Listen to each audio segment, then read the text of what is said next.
And welcome to Big Plans, the era of grand visions.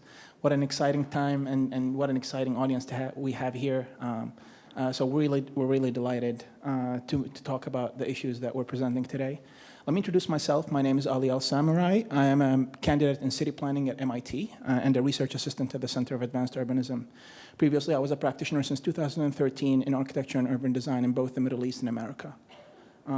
So why this session? It is the year 2019, and the Mena region is steering further toward autocracy, envisioning grand ideas for an oil-independent future and racing in an unprecedented fashion in development to realize their big plans and affirm their identity. Simultaneously, the world continues to be polluted, and Earth is warmer than ever. The recent IPCC report calls on decision makers to take, quote, immediate action to address pressing environmental costs of a 1.5 degrees Celsius temperature increase, unquote, and states that action must be done in a span of 10 years. What promises does the Mena region bring to the future of cities and the world at large? And is it a world of doom and decline? Or is it just the right hope for revolutionizing cities and saving the planet? We want this to be an intriguing dialogue between the panelists and the audience, and we hope to bring a new perspective of grand vision planning in the Mena region. I'm going to briefly introduce the panelists here and then give them 2 minutes each to tell you a little bit about what they do and walk you through the format of this panel. First, we're joined by Markus Elkatsha, an urbanist, researcher, and a rocketeer at the MIT Urban Mobility Lab, City Science Lab, excuse me, in the Media Lab. He's been involved with SODIC, the 6th of October Development and Investment Corporation, on 2 master plans east and west of Cairo, before which he has worked in Boston Design Collaborative and Mercado and Silvetti Associates, MSA. He's a graduate of our very own dual degree program in History, Theory, and Criticism in Architecture in the non-Western world, as well as a Master in City Planning program. Next, we're joined on the far end there is Pedro, who's a senior fellow at the Marron Institute of Urban Management at NYU. He's a fellow at George Mason University Schar Institute. Fun fact about Pedro, between 1989 and 1992, he was the elected mayor of Madrid's Central District, that is the district of Salamanca. He wrote 2 books, one of which is the Regional Development Plan of Madrid of 1996 and Land Planning Law of 1997. And last but not least, we have our very own Siqi Zheng, a Samuel Tauchli Associate Professor at the MIT Center for Real Estate. Her field of specialization is urban environmental economics, urban development, and the real estate market, with a special focus on China. She's wrote numerous reviewed journals and co-authored the book Blue Skies Over Beijing, Economic Growth and the Environment in China, published in 2016, and everybody here should get. A lot of her work is project research that is granted or entrusted by organizations such as the World Bank and the Asian Development Bank. The format of this panel is going to go, I'm going to give 2 minutes for each of the panelists to quickly let you know what they're up to and what they do. And then we're going to have 30 to 40 minutes of 3 questions talking about them in depth or more. And then we'll leave the rest to the audience to prepare and ask some questions. Just a housekeeping item. Keep the questions concise, and usually questions end with a question mark. We'll start the introductions with Markus's presentation. I'm not sure how to turn this on. Okay. So I'm going to talk what keeps me up at night and why I came back to MIT. Give me 1 second here.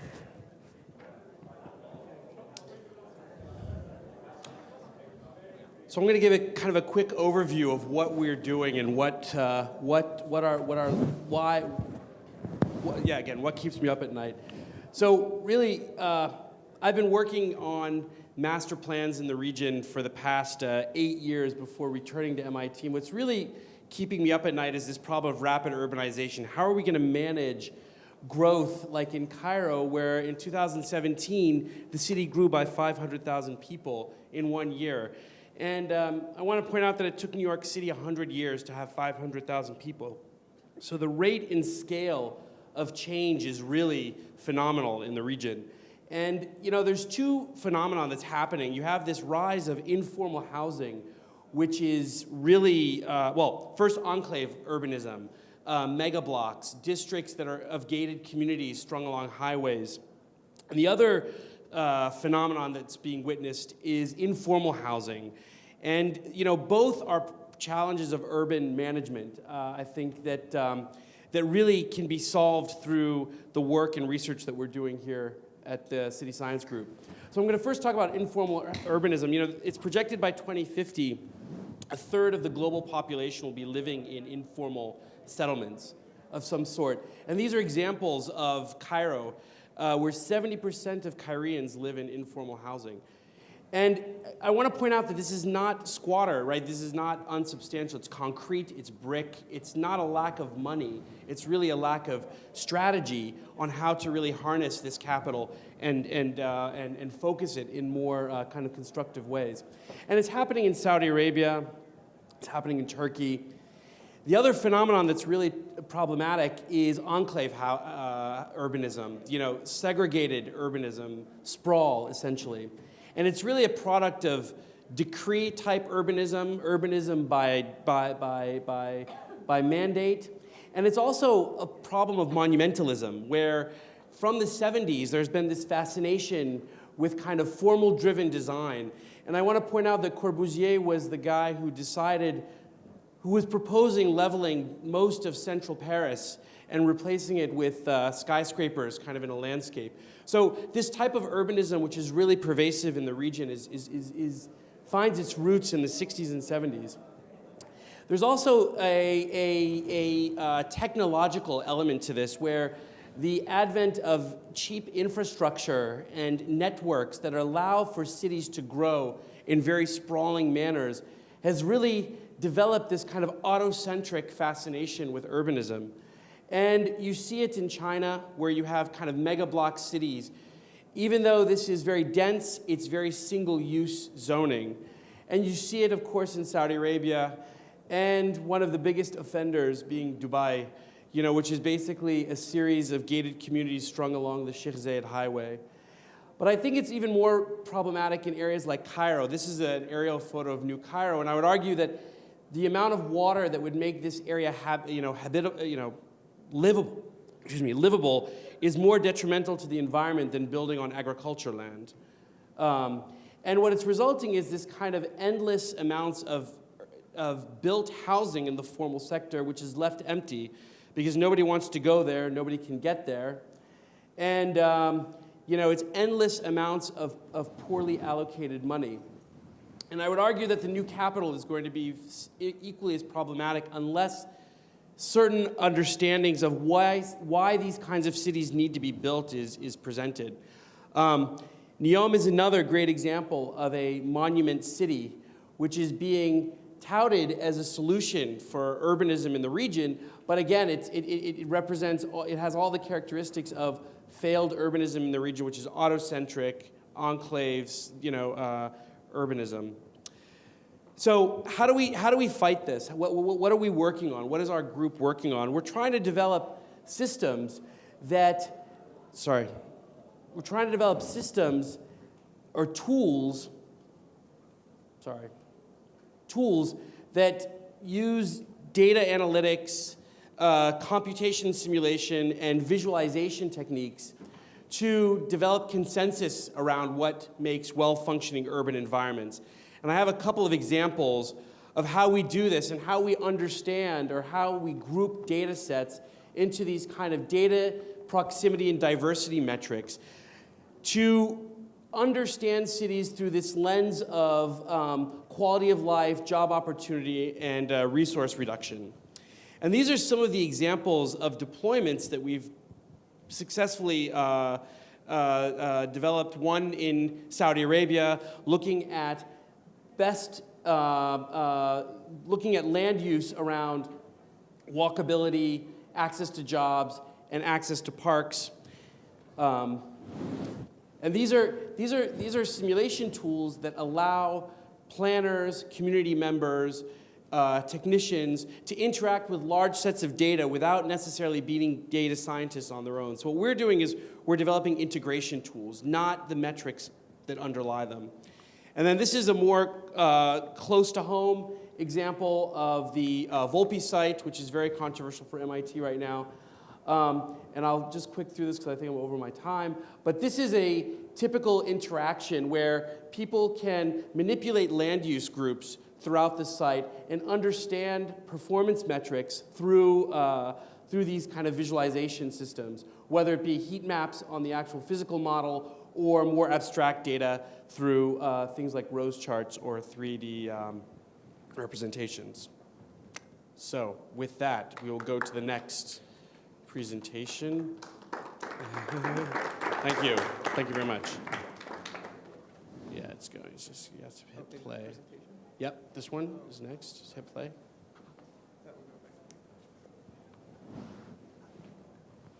It's coming up. Give it 1 second. Just press this? Yes. Okay. Okay. Thank you for inviting me to this very exciting conference. So basically why I'm here, because maybe it's a lot of new cities. They are all under construction in China, and I'm doing some research on the new cities. So as you can see, it's like more than 1,600 new industrial cities or special economic zones now in China. It's widely distributed everywhere. And you will find that those new cities, the economic activities in those new cities contribute to 1/10 of China's GDP and also 1/3 of China's FDI. And some are very successful, but others, some of them, they are later tend to these ghost cities. So that's but this is not just very unique in China, but all over the world. So the new cities, especially in those regions that are experiencing this very fast urbanization, you will find a lot of new city construction. New cities are all over the different continents and places. So basically today, our topic is about the new city building, especially this top-down way to build new cities. So why to build those new cities? What are the reasons, why they are reasonable or not? So basically here, I list some reasons. So one is the economic development. Later I will elaborate. But also another two are because the new cities from scratch. You build those new cities from scratch, from zero. So that's a very, for the policymakers, for the politicians. So there's a way to do some experiment in terms of the smart cities, eco-cities, all those new experiment in terms of technology, or some institutional experiment. So it's easier to do such an experiment in a new city instead of the existing city. So that's some rationale for the new cities, but from the economics perspective. So why the purpose of building a new city always three targets, three purposes. One is if you want, so for a new city, especially when there's a central planner, central coordinator, so they always have a goal to increase economic growth, productivity, and also to enhance the positive spillovers from the new city to the whole region. So because the firms, they always want to cluster together, then they can have the agglomeration economies, which are very important positive externality. So it's some that's justifying why the central planner want to cluster the firm together in a small area so that can maximize these agglomeration economies, and also to upgrade the industries. So if you just have the existing city, maybe a very slow involvement of the industries. But for the new city with a short-term subsidy or some policy, there's a chance for that city to jump a little bit in the industrial space to achieve this upgrading. And also, but the subsidy very short-term. So you need to think about this after this short-term time window, how this new city can sustain over time. So I'm working on these new cities, the mechanism of this central planner's role, central coordinator's role, using all kinds of resources like land, infrastructure, subsidy, and how they can achieve the new city outcome in terms of economic growth. And one is how they coordinate different stakeholders and how they make the right decisions. For example, for the central planner in the middle, the city, they will do where to build the new city and what kind of industries, and also the timing issue. It's too early, too late. Both are bad decisions, but you need a good timing and also to coordinate. very quickly. So just want to say why you find these thousands of new cities. The upside of the top-down policy is that for this, especially in China as a case, but other countries may be also true, the manager hand of the very powerful government can solve a lot of this market failure and do a coordination in a very fast, timely fashion that will generate some new value, but also the downside. Downside is the risk of resource misallocation because all the local politicians have the incentive to build new cities. That's the oversupply of the new cities, and to build new cities in wrong places with misprioritization of the industries. So that's my research. We found, like, for example, in 8 mega cities, 30% of the new cities, they didn't yield any successful, like, economic growth. So that's basically my new city framework. And later we can discuss more.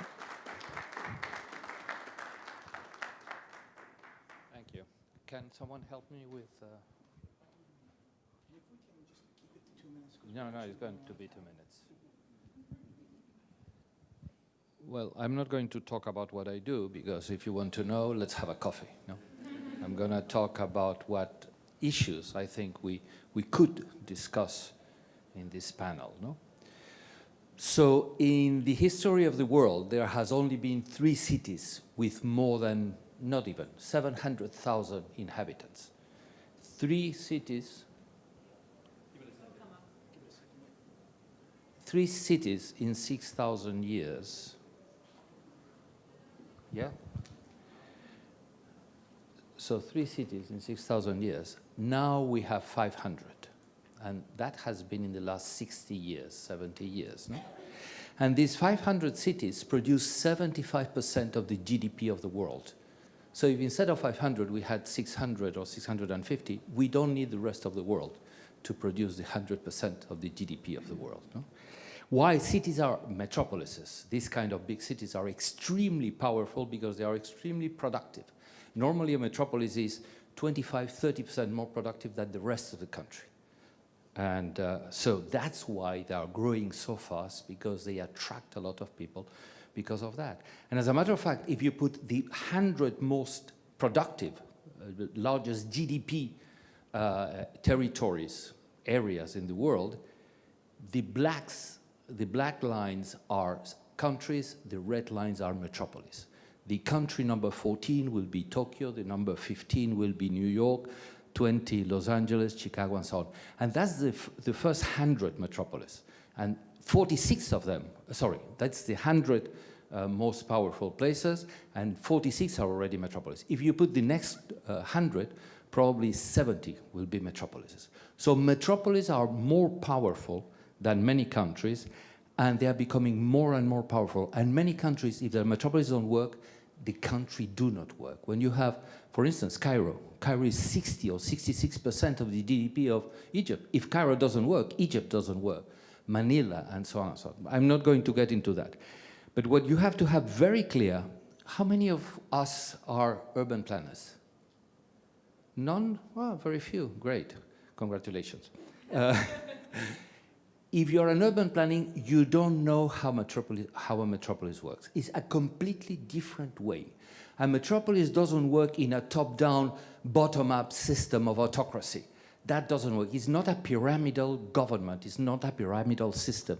It's a matrix with many institutions, many organizations have to talk to many organizations, have to make those decisions together. So it's a completed, it works more like countries than cities. So when you're thinking of how to run a metropolis, you have to think about a country and not a city. Sorry? Try that. Yeah, no, it's just three more.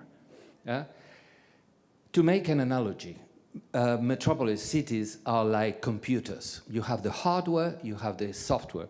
Who of us are architects? Very few as well. Great.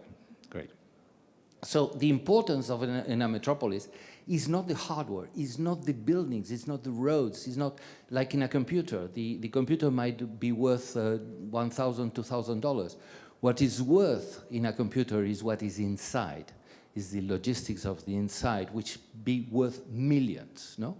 And in a metropolis, the logiciel, as the French say, is us, is the population. And there you have two values on the population: the human resources, the knowledge that we all have, and the social resources, how we put together that knowledge to produce something which will be larger than 1 + 1. That will be 2.5. And that is called social resources, and that is called collective intelligence. And that's what we were talking this morning. So what is the role of Mena in the world? I'm going from metropolis to the structures of the world. As I mentioned, metropolises are becoming more and more powerful than countries, and so metropolises are going to be the ones which are going to network politically the world in the future. Now they don't have political power, but they will, and the most political power they have, the more efficient they will be, and the more powerful they will be. And then the world, rather than nations, which is something that is only 200 years old, no, it was invented in at the end of the 18th century, rather than nation, is going to be areas of cultures with a system of values that will be confronting one each other and collaborating one each other. And obviously in the 22nd century, the three main cultures that are going to dominate the world are going to be China, are going to be the Western culture, and going to be India, with more than 1.5 billion people. What's the role of Mena? What's the role of the Arab culture within that world? That is my question to the panel, and that is what I would like to. These are the cities where I have worked in the area of Mena. I have not worked much in Mena. I worked mainly in Latin America, Africa, and Asia, not in Mena. We're going to talk all about that during the Q&A. If you can mind. Great. And so my point is that you have to understand how metropolis work, which is completely different. Contact me. I am in the media, and I will love to discuss that. I don't think it's the issue of the panel, so I leave the floor for the panel.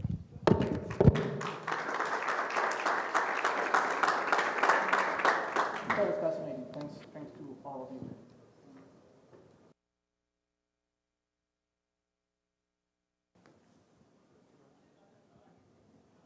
Well, I think the other two don't work.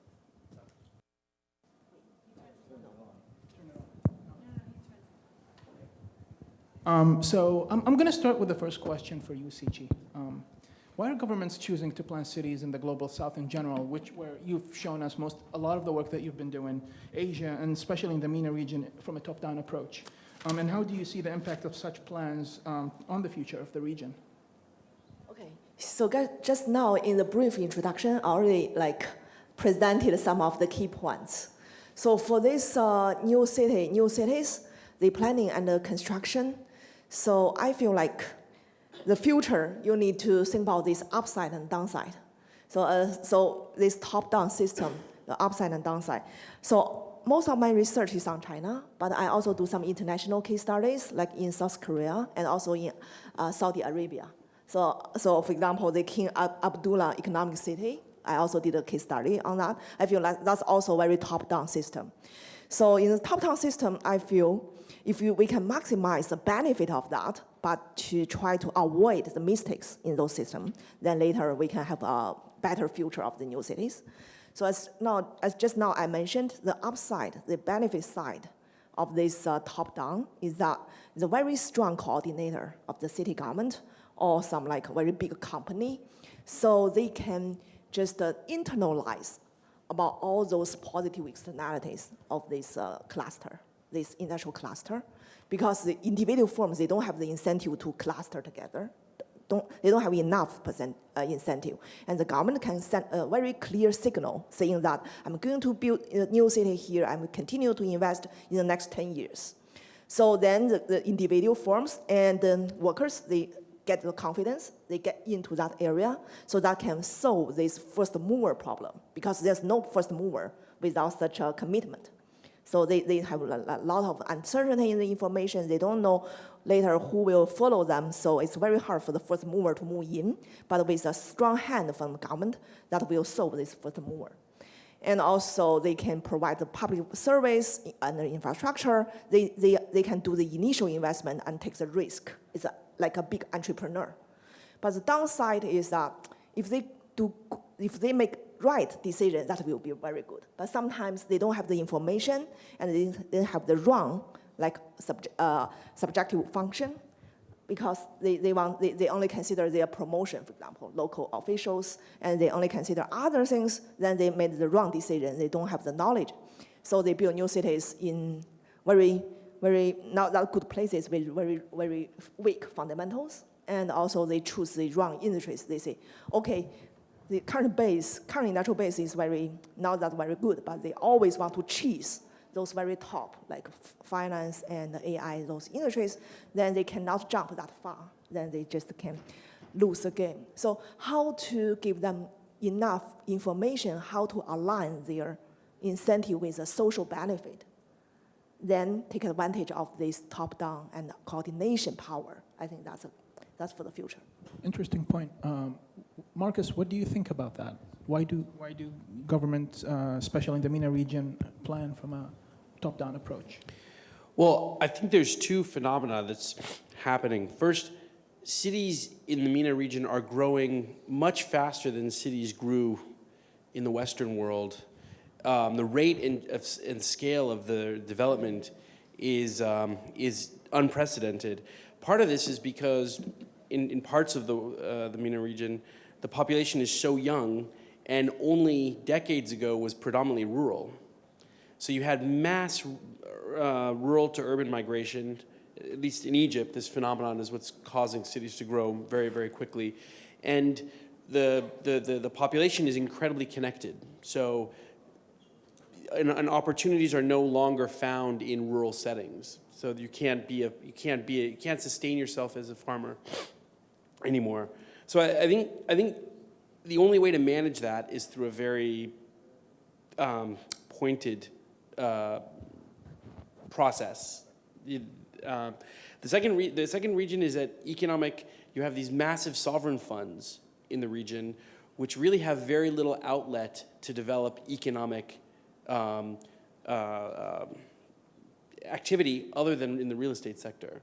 So they also have to manage huge amounts of money, and it becomes also an issue of how much concrete are you going to pour this year.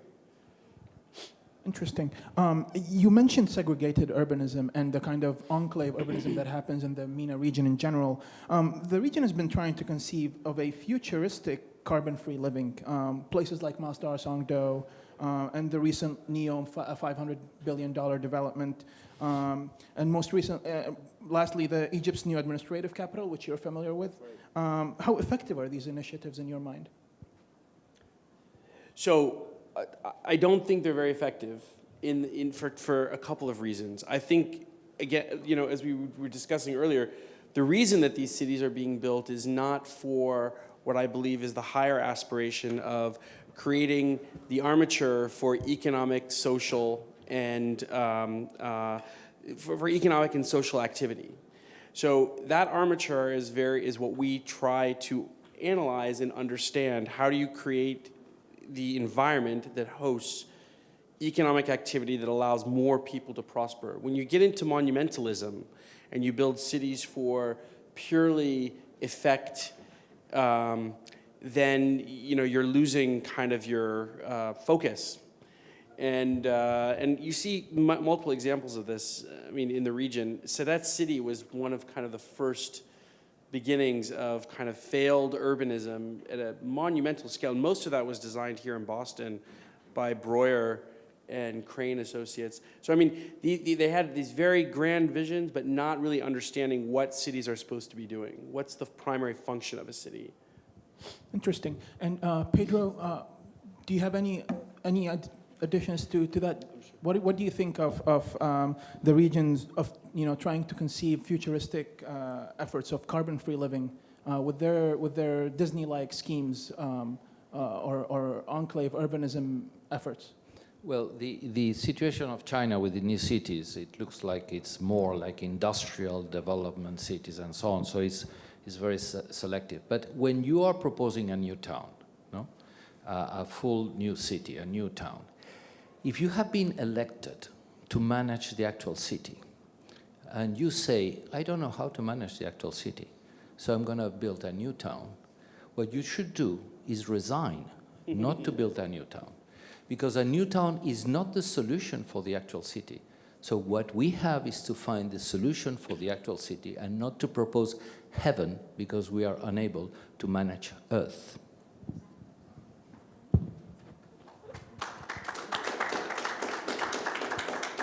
Sichi, do you like to add anything to that?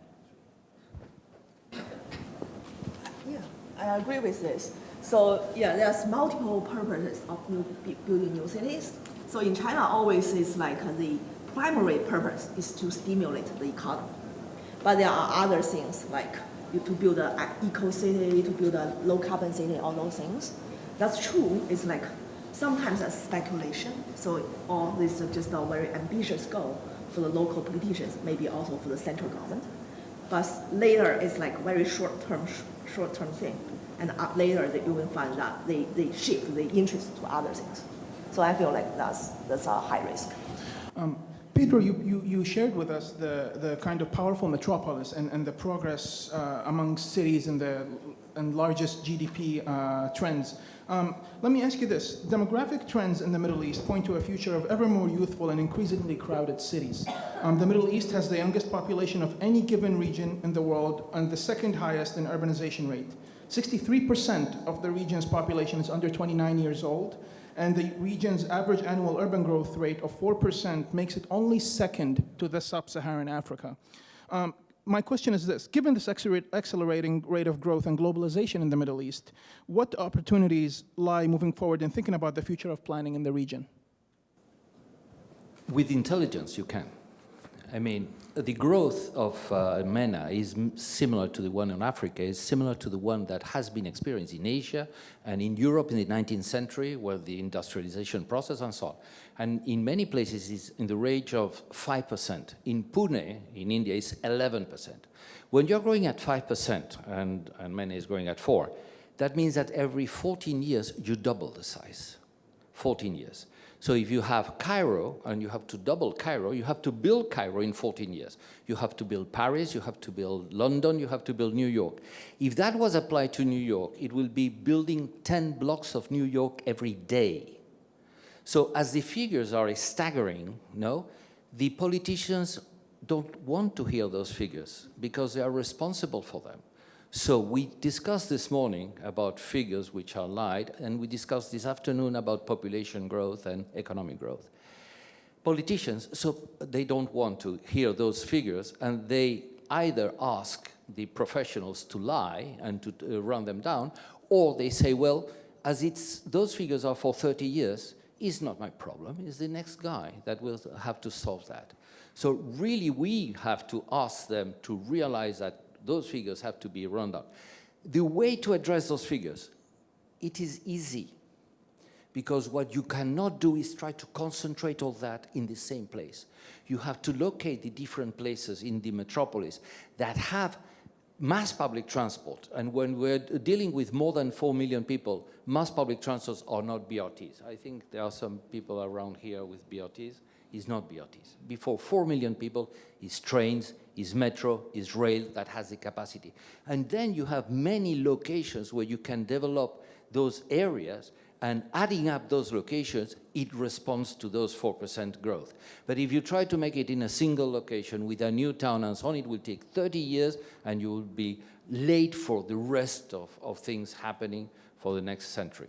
So it's a newer way of approach the challenge, and it's not the old way of city planning. It has to be a new process which is more related to how you run a country than how you run a city. Sichi, what do you think about that? We have an ever-growing young population in the Middle East. What challenges or opportunities lie ahead moving forward in the vision planning of the region that we face today? So this young generation remind me like the city of Shenzhen. So Shenzhen in China, also very young in population. And also last December, I visited a new city in South Korea, Pyeongju, to the south of Seoul. Also very young new city with all the professionals. So my one point I want to add is that for the young generation, for the city, so basically I feel like consumer cities, they value more about the quality of life, especially these consumption amenities, like the social and nightlife, all those things. They want to basically they mix their work and live and play together. So I feel that how to plan such a live, work, play community, and also in an environmentally friendly way, and how to help them to better socialize and better to create this knowledge spillover should be one point for this young generation city planning. Markus, let me end with you. Where do you think places like Cairo, places like Saudi Arabia or the Gulf, what opportunities lie there? What promises do we have? Let's end up on an opportunistic note. Well, so I'm very optimistic. I think that the Mena region has an incredible potential to, there's a high education level in certain areas. There's a big workforce, and in general, there is an aspiration to be kind of productive, modern, global citizens, and I think that that poses a big opportunity for the region to, if they get urbanism right, a lot of these things can fall into place that would allow the region to prosper and kind of diversify a little bit. Okay, so we have about 10 to 15 minutes left for this panel. We'll open the floor for questions and show raise of hands. Many of you, okay. Let's start with the gentleman over there, and then, okay, and then we'll move to you, sir, and the gentleman behind you.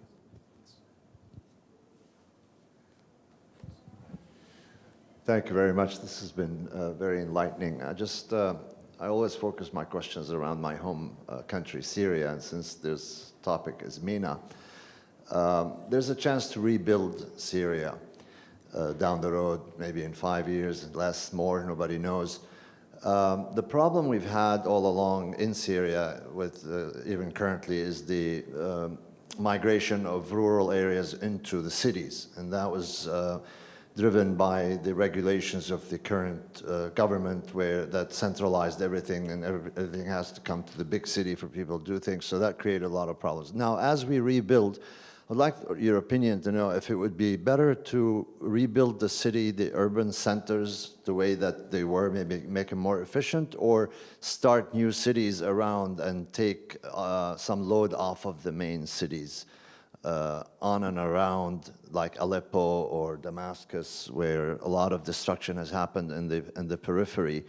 Would it make sense to make new cities around that and bridge them, or just refocus on building what was destructed in a more efficient way, in keeping the same urban centers that were before? That was my question.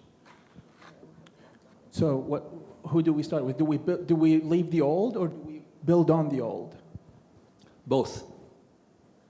You cannot afford to lose your identity. You cannot afford to lose your history. You cannot afford to lose what you are. But you are growing, and you will be growing even further, because the growth does not stop with population. It goes on with economic growth. In Madrid, my population was not growing, 7 million people. But I was growing at 50% every 20 years because of economic growth. If you are wealthier, you will have more hospitals, more universities, your car will be more powerful, and your house and your family will be smaller. And the smaller family means that you have to build, with the same population, new houses. When I was young, the family in Spain was 5, now it's 2.5, so we had to build a completely new, and you are going to experience that. So even if you rebuild your old city, that's not enough. You have to build those extensions in a rational way. All this migration from rural to urban happened in Europe in the first half of the 19th century. And we were not able to respond. We did not have the tools, the instruments to respond. And we had revolutions every 15 years. Because the way we lived is Marx, Engels' descriptions of Manchester and so on, was terrible conditions because we did not have the tools. From 1850 onwards, we created the tools, which was agreed, Barcelona, Paris, and so on and so on. So we responded by expanding the cities and creating a new system. So you have to do both. restore and recuperate what is your identity and set up a system completely different to what we are doing right now, completely different, a new system that will be able to respond to those figures which are staggering and we don't know yet how to respond. Can I add one note? I also think in the region there's this adverse reaction to the word density, and that density usually is associated with overcrowding. But I think, you know, some of the best functioning urban environments in Singapore, in Tokyo, in New York are very dense, but they work well. So, you know, it's more about management, less about the, you know, where and how. I also think the other big thing to avoid is sprawl. I mean, by decentralizing too much, you lose opportunity of the kind of synergistic effects of groups being close to one another. So. Next, we'll move to the gentleman over here, and then we'll move to you, sir. Hi. So I'm just kind of thinking about this point about the planned kind of approach towards city building that you mentioned. I read a recent article about the role of fast speed rail systems in southern China and how it allowed working class Chinese families to have access to markets like economic centers like Shenzhen and neighboring Hong Kong. So I was wondering, you know, because obviously the Chinese government had a huge role in establishing these rail networks. If looking into regions like Mena, for example, if you look at Cairo, as opposed to the government establishing large cities, to just solely build transportation networks and then kind of leaving it off of there, your thoughts about that? Thank you so much for this question. Actually, my research is place-based policy, top-down. One example is the new cities. The other example is the high-speed rail. The high-speed rail in China, in a similar way, very fast, top-down, build those high-speed rail, connect all the cities. So I feel your point is very valid. So in my paper, I argue that those high-speed rail connect secondary cities, second-tier cities, to the mega cities like Beijing, Shanghai, and Guangzhou, and Shenzhen. And those secondary cities become the suburban place of those first-tier mega cities, and then allow people even to live in those second tier and commute to the first tier.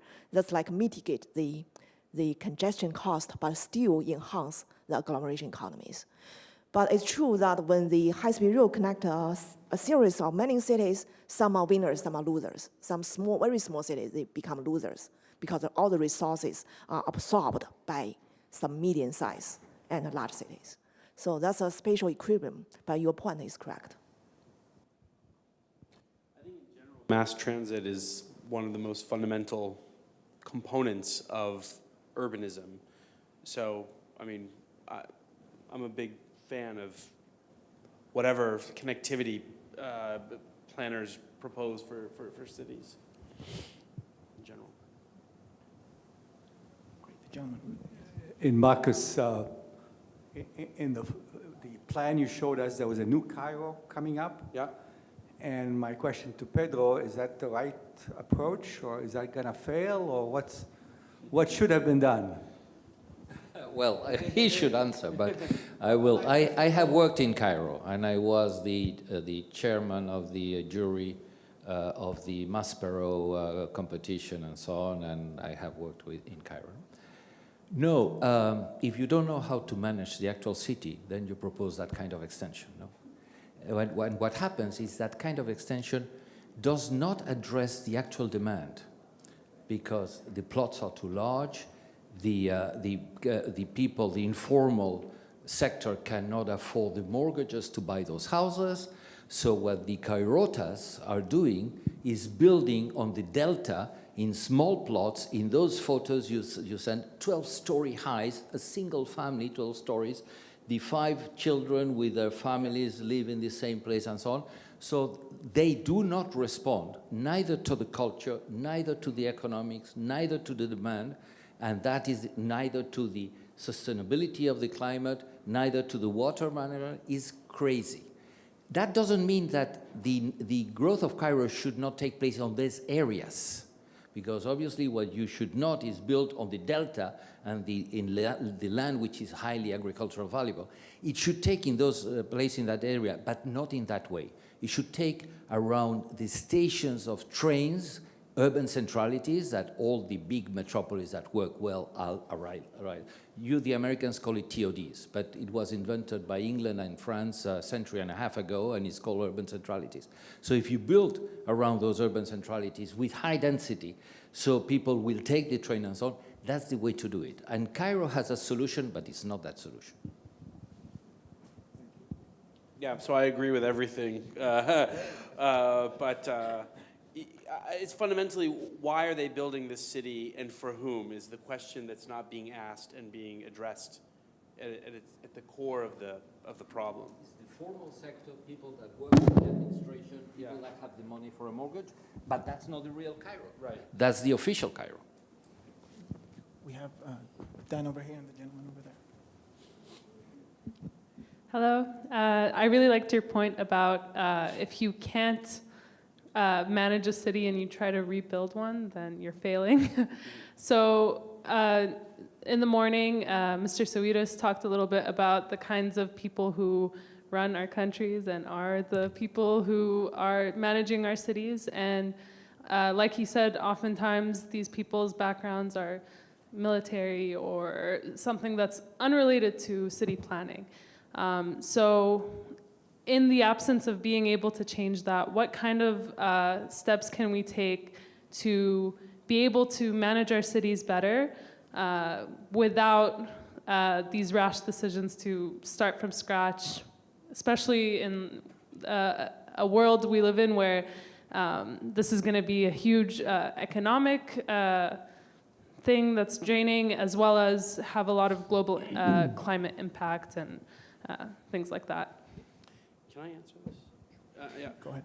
So one of our group's core lines of research is looking at where economic activity is happening and why. So if one can make the argument to policymakers, despots, whatever, and demonstrate the correlation between urbanism and economic development, I think that's a very powerful tool for planners. And it's happening quite a lot here. People like Edward Gleiser are presenting very strong arguments behind certain types of urbanism and certain economic outputs. So there's social, economic, and formal components to this. So at least if you can address one of them, you can rely on others to address the other two. So I'm not saying that urbanism is the silver bullet, but it's definitely a very important part of economic development. And I think that is a very compelling argument. Of course. Yeah, I can give some evidence from China's case. So that's true also in China. Those city leaders, these city mayors, they have little knowledge, very little knowledge of urban planning and economics. So sometimes they made very stupid, wrong decisions to build cities, to build new cities. But now there's a new trend. So there's a new type of developers from the private sector. So they are not real estate developers, but they are like city developers. So they have more expertise because they have more knowledge, expertise on building new cities. So they collaborate with the city governments because city governments, they also need money, and that developer has money, so they work together, and then that city developer at least have better expertise to make decisions. I want to move to Pedro. Yes. You cannot rely on someone to build the city. The city is the product of all of us, like language or like culture. There is no, well, the French try to have the Académie Française and so on imposed, but the language changes, moves because we change the language. The city is the same thing. So you have to rely on collective intelligence, not on the leader. We were discussing that this morning. And the issue is how you build up collective intelligence, no? And collective intelligence is not 1 + 1 = 2, is 1 + 1 = 2.5 or 0.5. No? And there are two ways of building collective intelligence. One is the empirical American approach of the Chicago School of Incrementalism, and the other is the European gestaltic approach of social psychoanalysis. But as we don't have time for that, send me an email and we can Skype. My question is on a related note. Pedro, you had a slide that said that for thousands of years we had 3 cities, and then we had this explosion. So, you know, one could potentially say, oh, it was technology, but that seems like a reductive answer. Like, what's a better answer for what caused that explosion in cities? That explosion is since Second World War, and it's economics, no? Is the growth of the world. Since Second World War, we are improving our GDP. All the countries, even the poorest ones, are improving the GDP. So is the explosion due to economics after Second World War. And as I mentioned before, cities are not growing because of population as well.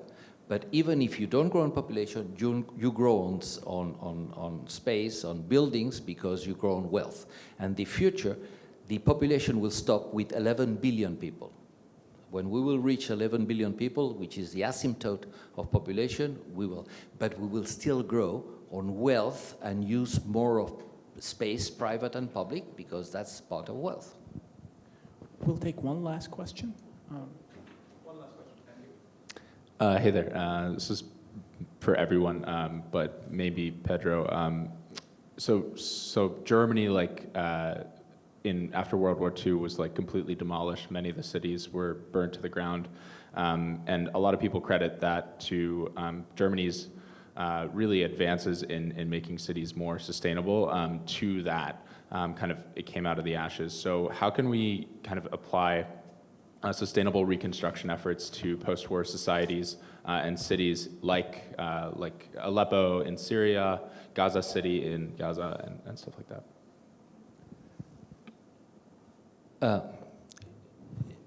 You are my personal friend because you put up the question I love. No? Look, Germany was rebuilt after Second World War because of the World Bank. They decided to give Germany money, and Germany was Marshall Plan and so on, was able to rebuild it. Haiti.